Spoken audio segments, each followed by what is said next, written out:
Je suis Lee. En réalité je me nomme Amélie mais tout le monde m'appelle Lee. J'ai 42 ans et je suis mariée depuis 10 ans à un homme sérieux, passionné et respecté dans les milieux diplomatiques. J'aime mon homme mais il passe la plupart de son temps dans les avions. J'ai 2 enfants de 12 et 10 ans et ma seule activité véritable est de veiller à leur éducation. Cette vie rangée et paisible fut subitement bouleversée le jour où je rencontrai l'amant. Je me trouvais dans le grand magasin de la rue des Volutes à Orléans, au rayon cosmétiques pour hommes. Mon mari m'avait demandé de lui acheter une lotion après rasage avant qu'il ne reparte le soir même pour le Japon. Un homme à mes côtés semblait s'intéresser aux mêmes produits. Je sentais sa présence d'une façon très forte. Je savais qu'il me regardait avec insistance avant même d'avoir posé mon regard sur lui. Je levai enfin les yeux. Nos regards se croisèrent et restèrent fixés un long moment. Étrangement cette situation, qui d'ordinaire me dérange, ne me gênait pas. J'étais plutôt subjuguée et curieuse. Le regard de cet homme ne m'inspirait ni crainte, ni doute. Dans son regard, je pouvais lire de l'aplomb, du courage, du mystère et de l'attention. Des frissons parcouraient mon dos, mais je restais encore à fixer cet homme dans les yeux. Je ne pensais pas même à lui adresser la parole, à lui dire quelque chose, n'importe quoi, pour mettre fin à cette situation étrange. Il détourna finalement son regard, je le sentis passer juste derrière moi comme si j'étais traversée par un courant d'air chaud. Il s'éloigna et disparut dans d'autres allées du magasin. J'essayais de retrouver mes esprits puis je regagnai les caisses. Je revis l'homme à quelques caisses de celle où j'attendais. Je décidai de me remaquiller dans les toilettes du magasin avant de sortir à nouveau dans la rue. J'avais perdu l'homme de vue mais je l'avais vu prendre cette direction. L'homme se trouvait dans les toilettes. Je me dirigeais vers les lavabos pour me recoiffer. Nos regards se croisèrent une deuxième fois. Cette fois, l'homme s'approcha, glissa sans ménagement sa main entre mes cuisses et me dit « Le 15 à 15 heures, 15 rue Grenet », il retira sa main et sortit. Les jours qui suivirent, je pensais continuellement à l'homme du grand magasin. Je n'avais jamais ressenti un désir aussi fulgurant. Dans les toilettes du grand magasin, son regard brûlait ma peau.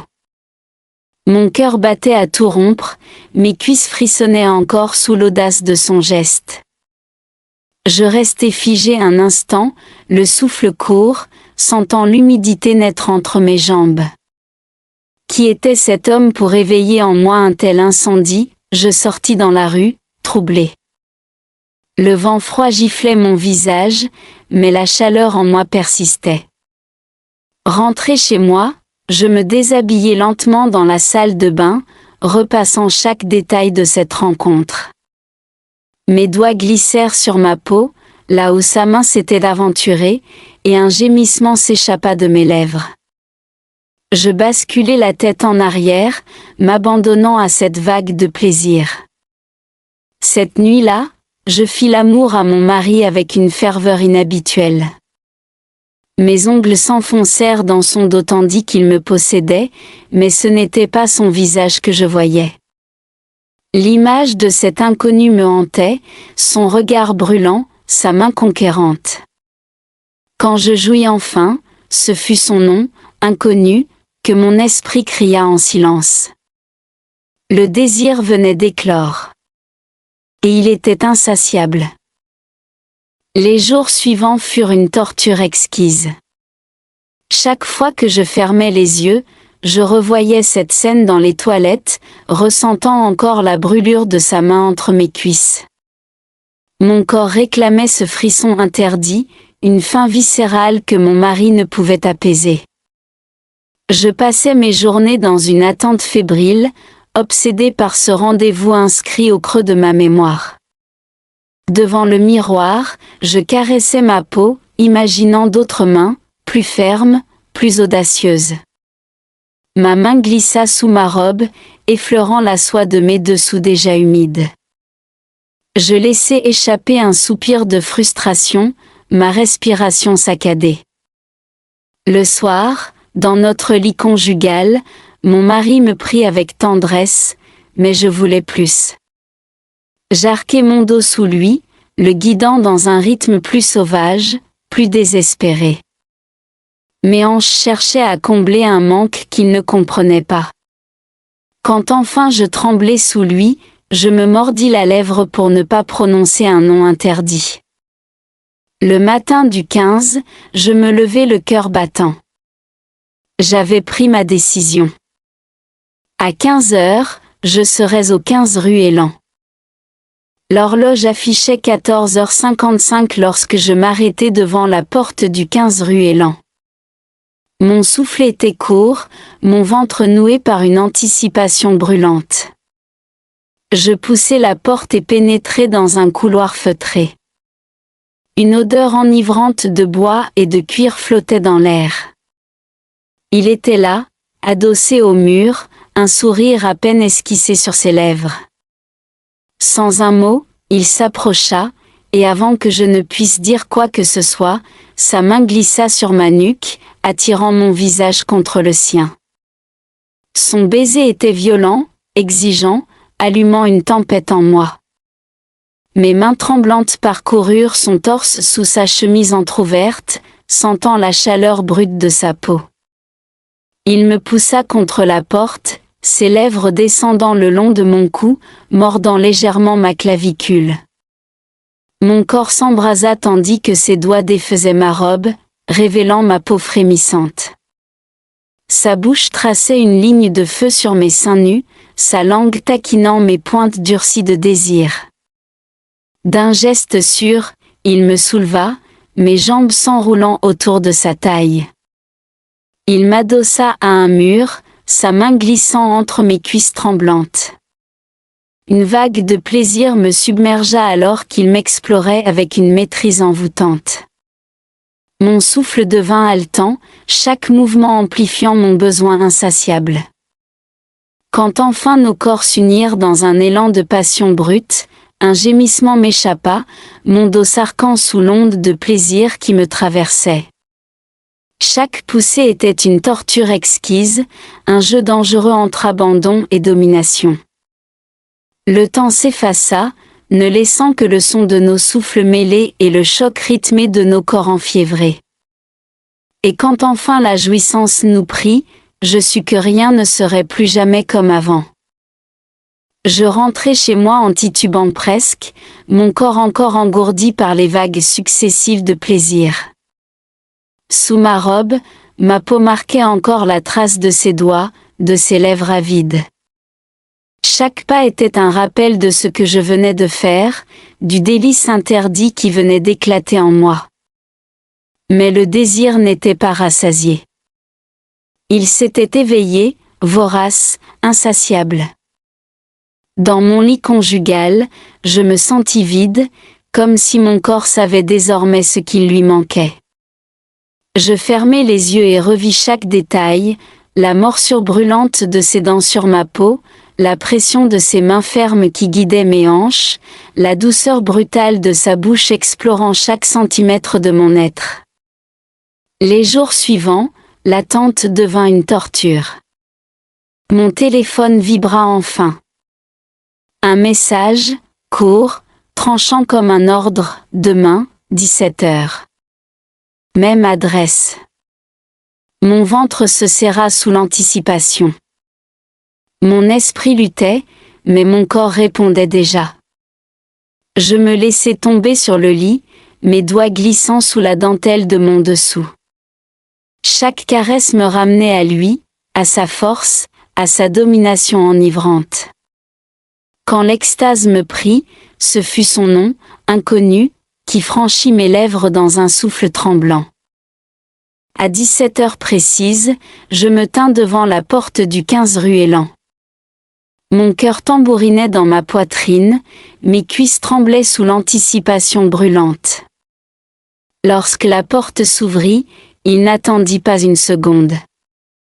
Son regard embrasa ma peau nue sous ma robe légère, et d'un geste brusque, il m'attira à l'intérieur.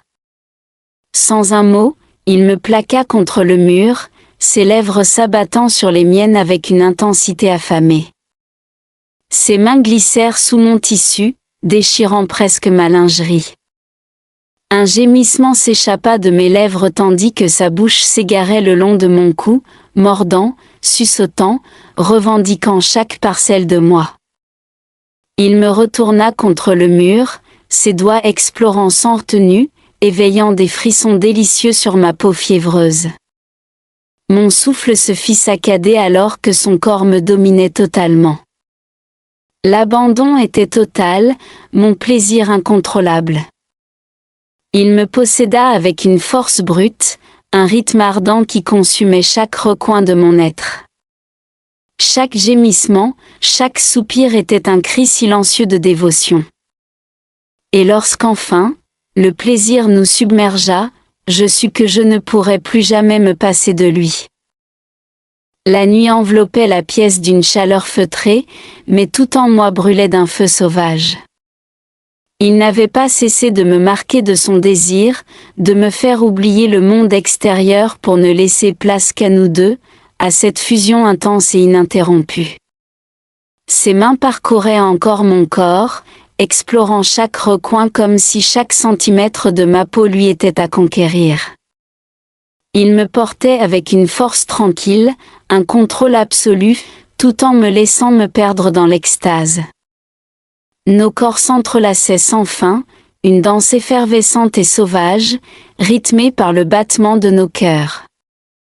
Je l'implorais du regard, mes lèvres tremblantes murmurant des mots incompréhensibles entre deux baisers fiévreux. Chaque instant semblait un éternel retour de plaisir pur, d'un désir insatiable que rien ni personne ne pourrait éteindre. Son corps contre le mien était une invitation à l'oubli, à la jouissance totale. Quand il me prit une dernière fois, son regard devint plus sombre, plus profond, comme si cette ultime étreinte marquait la fin d'un voyage, d'une aventure sans retour. Je sentais ses bras m'envelopper avec une douceur presque infinie, mais ses gestes restaient fermes, ses baisers plus intenses, plus chargés de cette passion dévorante qui semblait ne jamais vouloir se dissiper. Dans un souffle partagé, tout devint plus intense, comme si le monde entier s'était arrêté, n'existant plus que dans cette bulle d'extase infinie. Un cri échappa de mes lèvres alors que tout mon être se soumettait à cet orgasme brûlant, sans fin, total. Il se tendit contre moi, son corps vibrant dans un dernier spasme avant qu'il ne m'attire contre lui, m'enveloppant de son souffle lourd, de son parfum. La pièce devint silencieuse, un silence lourd, chargé de la chaleur de notre désir. Nos corps étaient épuisés, mais nos esprits étaient encore en ébullition. Il ne me laissa pas partir tout de suite, ses bras restèrent autour de moi, comme une promesse silencieuse. Et dans ce silence, je savais que, d'une manière ou d'une autre, nous n'en avions pas fini. Ce lien entre nous était plus fort que tout. Il ne me fallait rien d'autre. Parce que ce désir, cette passion, serait éternelle.